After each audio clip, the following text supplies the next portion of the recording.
we're currently looking at the Unit 30 review. This is covering our chapters 11, 12, and 13. I'm going to be going through all of the answers for the review.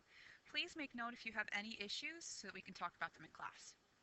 Now, on number 1, this is actually a problem that we have seen before on a quiz. We're talking about a Gallup Youth Survey where we're randomly sampling 1,028 U.S. teens, and we find out from that 8% of the teens rank Napoleon Dynamite as their favorite movie.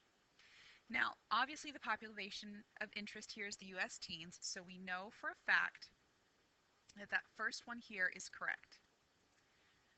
Then it goes on and says 8% is a statistic and not an actual percentage. That is also true. So this one's true and this one's true.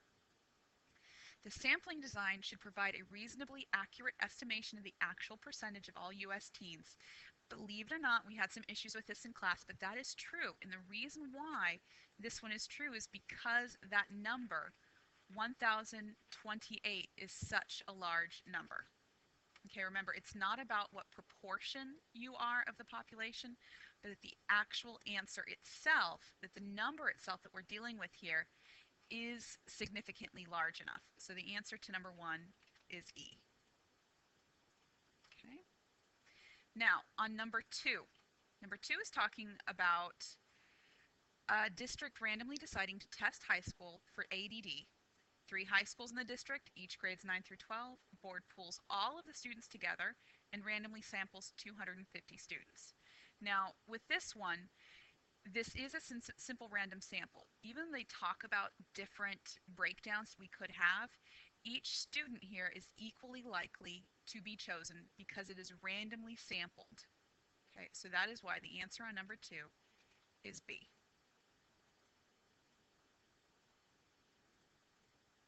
On number 3, placebos are a tool for blinding. We are only talking about blinding here. So that is why number 3 is C. Sampling would be if I talked about stratified or cluster, something like that. Blocking is where I'm grouping people according to commonalities. Control, placebos can be used as a control group, but the idea is to blind its group against which type of a treatment it's getting, and randomization has nothing to do with this.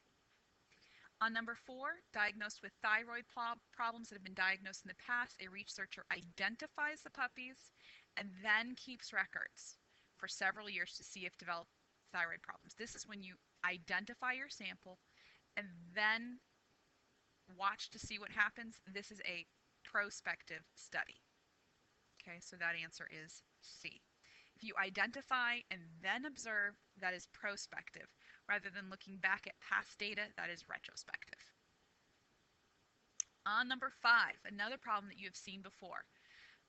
Whenever we have a sample that we're trying to simulate using either numbers or other types of events, we have to make sure that we take into account whether or not something represents the correct proportion of the total population, and if we have to worry about repeaters. If we're talking about 2 eggs being pulled from a dozen, you're going to pull out 1 egg, check to see if it is a good egg or a bad egg, and you are not going to use it again. Because of that, if I look at this, letting 0, 1, and 2 represent rotten eggs, and 3 to 11 the good eggs, that right there is 1/4, or 3, that are in fact rotten. Generate 2 numbers, okay, ignoring repeats. That's the key thing here. Ignoring repeats means 1's okay. Randomly generate 0, 1, or 2. That does not distinguish between whether or not you're drawing repeats, and it also does not relay to the proportion of the population that is rotten. So number 2 is not an object, not one of our answers. Since 25% of the eggs are rotten, let 0 equal rotten, 1, 2, and 3 be good. That's okay, but the problem here is this doesn't talk about repeats. So that is why number 3 is not a choice. The only correct answer here is in fact A. On number 6, we are talking about designing an experiment comparing 3 different types of pain relievers suffering to volunteers suffering from arthritis. Now, we're looking at this one. This experiment randomly assigns medication broken down into 2 groups. we have one factor. That factor is the medication. We have different levels, but we have one factor, and that factor is the medication, and it is blocked by age. So the correct answer here is D. Blocked by age. Blocking reduce is variation between your sample groups. You look at something that you might have in common. We were talking about this in class. Under 60 and over 60, they might have significant different sources of pain. Heck, if you're over 60, you might be falling apart a little bit more than somebody under 60. Under 60 might be suffering from pain due to injury or illness. Over 60 tends to be strictly arthritis. On number 7, we're again looking at one of these select which apply. So it's asking you which is true. Now in this problem, he wants to increase car sales. So he's going to keep a list of names and addresses and send those all out to everybody. At the end of the month, sends out surveys asking them why. 1/3 returned the survey, 44% indicating they found a lower price elsewhere. Now the population of interest here is all potential buyers. That's what he wants to figure out. All of his potential buyers. This survey does suffer from response bias. Non-response bias, because what about all those people who did not respond? Maybe the reason why they did not respond is they did not feel comfortable with the salespeople. We don't know. Now this one says because it comes from a sample, 44% is a parameter, not a statistic. That's backwards. 44% is a statistic because it comes from the sample. Parameters come from an entire population or from a census, which means 1 and 2 are true. So that means the answer to number 7 is in fact C. On number 8, what's true about sampling? An attempt to take a census will always result in less bias than sampling. That's not true. It doesn't matter what your attempt is, it's what do you end up with. A sample is a sample is a sample. You could attempt to take a census and be extremely off for it, so it may not have less bias than traditional sampling. Sampling error is usually reduced when the sample size is larger. That is your goal when you have a sample. You want to have it as big as possible to reduce as much sampling error as you can. Sampling error is a result of random variations and is always present. That is true. Sampling error is different from bias. Sampling error is always present because your samples, depending upon what you have, your answers will change from one sample to the next. Bias is different. Bias is bad. Sampling error is okay. So just always remember, bias is bad. Error, it's okay. It's not something that you want, but it's definitely not as bad as bias. You cannot avoid error. You can avoid bias. I'm sorry, the answer is not A. On number 8, the answer is B. On number 9, what statement about bias is true? Well, the true statement here is only part 2. Bias results from a sampling method likely to produce samples that do not represent the population. If your samples, for some reason or another, are not reflective of the population, it's typically because of bias. Random variation does not create bias. That creates sampling error. That's different. Bias can be reduced when the bias is not reduced when the sample size is large. Sampling error is reduced when the sample size is large. Bias can be created in all sorts of different forms. If you have a bad question, that's going to produce bias, and just increasing the sample size does not reduce that form of bias. So in this problem, it is only 2. The answer is B. Again, bias comes from something that does not represent the population.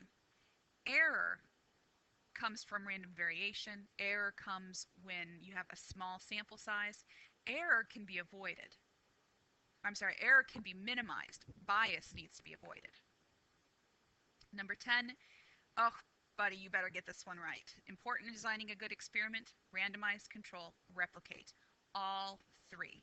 That is one of the most important things that you remember. Randomize, control, replicate. Control what you can, block what you can't, randomize everything else, and then always try to replicate your results just to make sure that you know it's not just a story.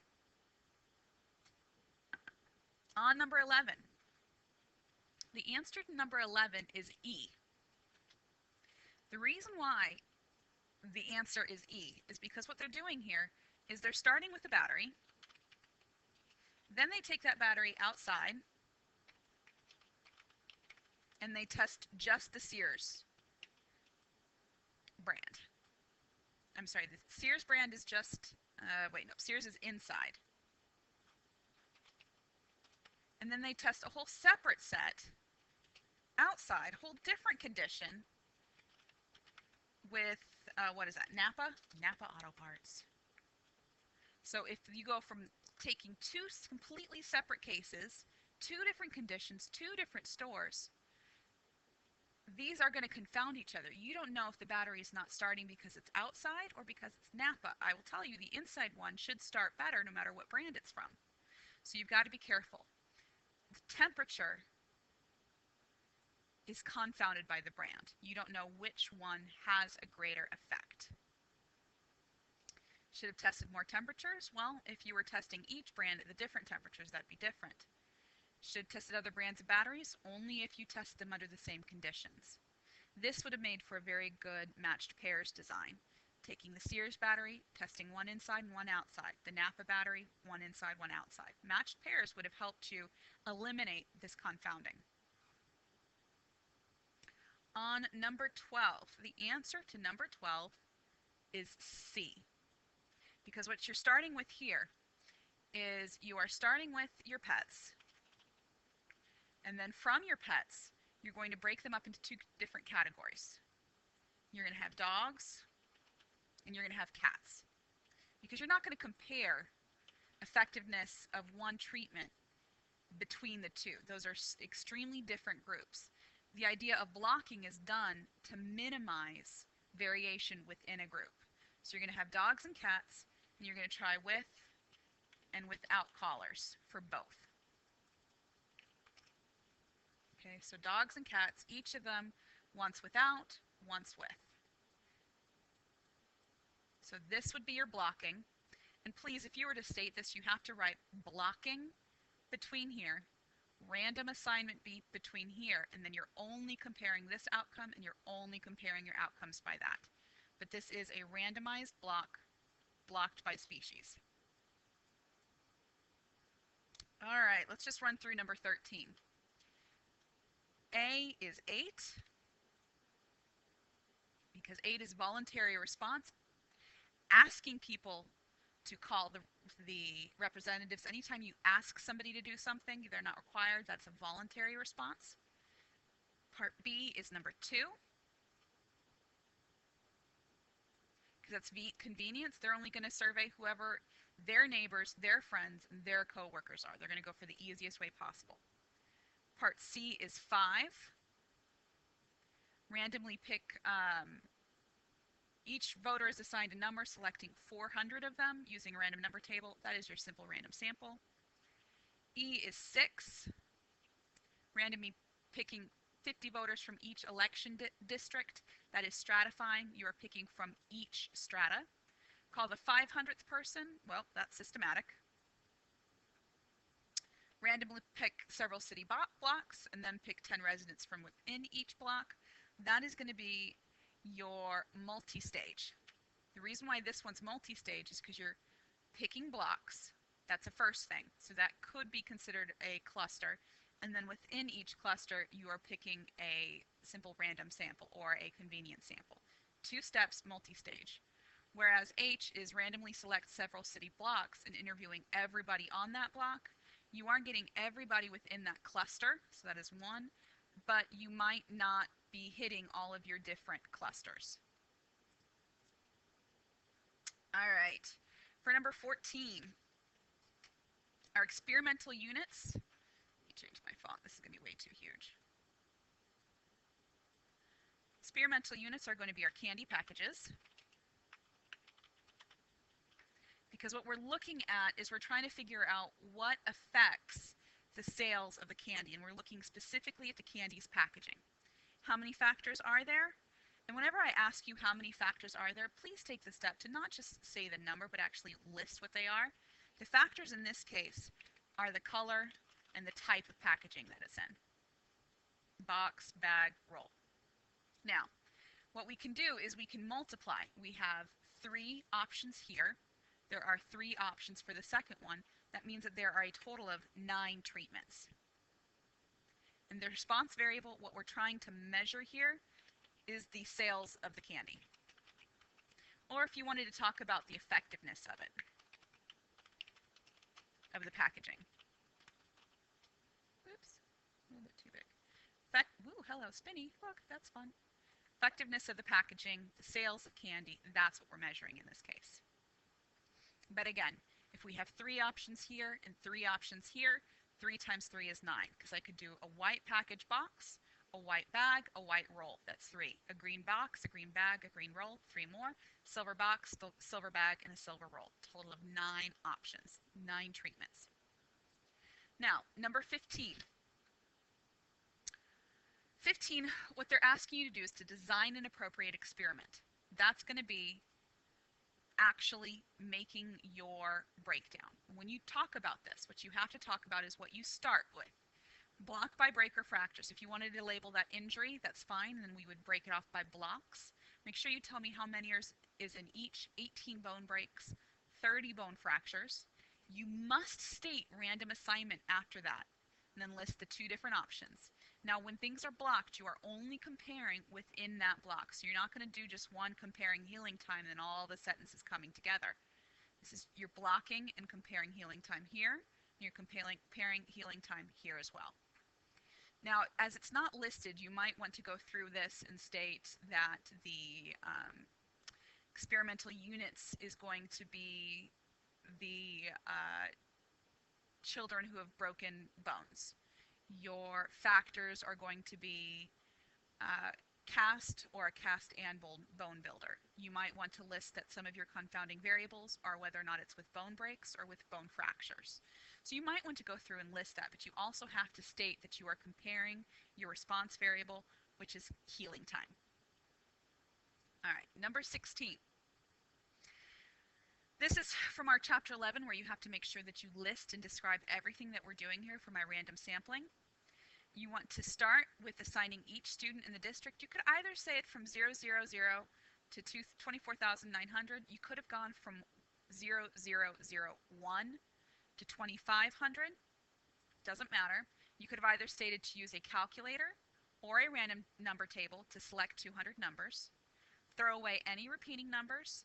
If you're using a random number generator, like from a calculator, you don't need to state that you're excluding values from 2,500 or 2,501 all the way up through 9,999.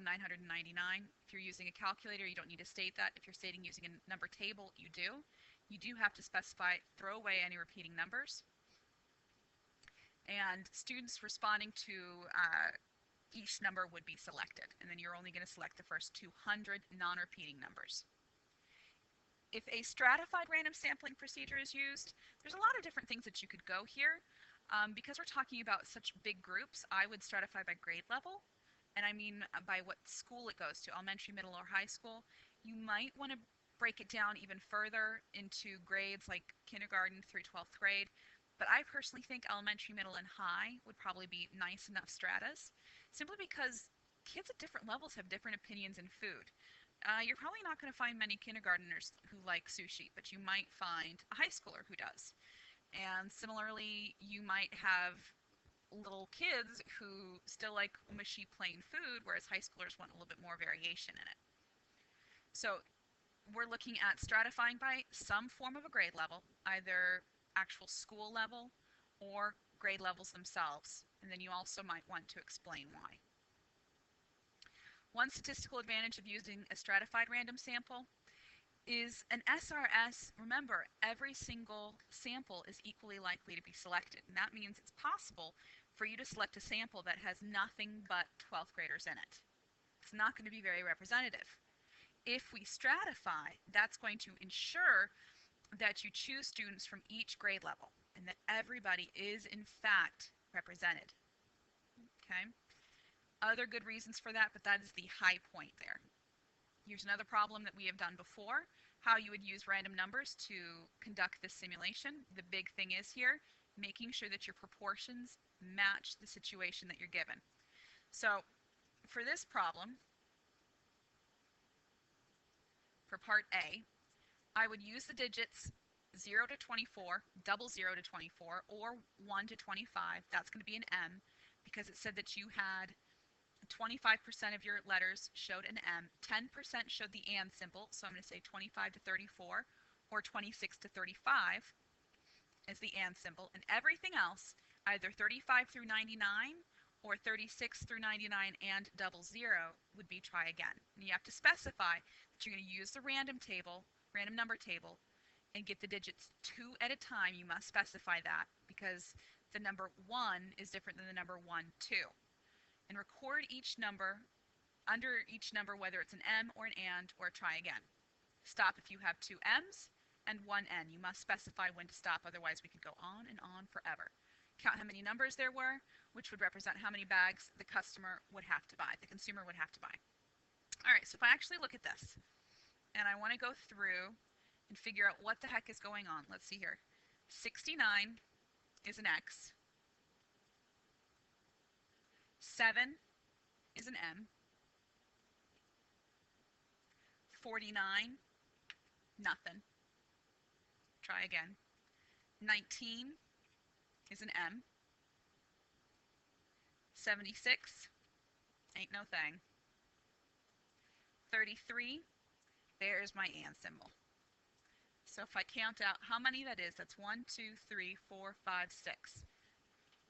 So it's a total of 6 bags. 6 bags needed to get 2 M's and 1 and. On the second round, my 48, that's a throwaway. Try again. 32, there's an and. 47, that's a try again. 79 is a try again. 28 is another and, doesn't give me what I need. It still counts towards what I'm doing. 31 is another and. Okay, I still need my 2 M's. 24, up, there's an M. 96, I'm going to toss that out. Let's see here, 47, got to toss that out. And 10, there's an M. Actually, should have written it below. Probably a little easier to see it this way. So for this round, it took me 3, 6, 9, 10 bags.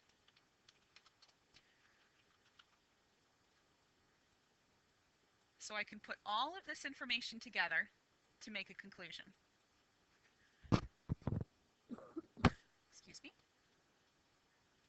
So my conclusion here would be it suggests that it might take an average of 8, because that's my average from my personal sample, to get the M&M symbols, but it could take up to 10 bags. Now we want to mention that because that is significant. You might want to say as few as 6 or as many as 10, but you have to state 8 bags as the average. Number 18. Okay, whether or not this is an experiment or an observational study depends upon whether you are imposing any conditions.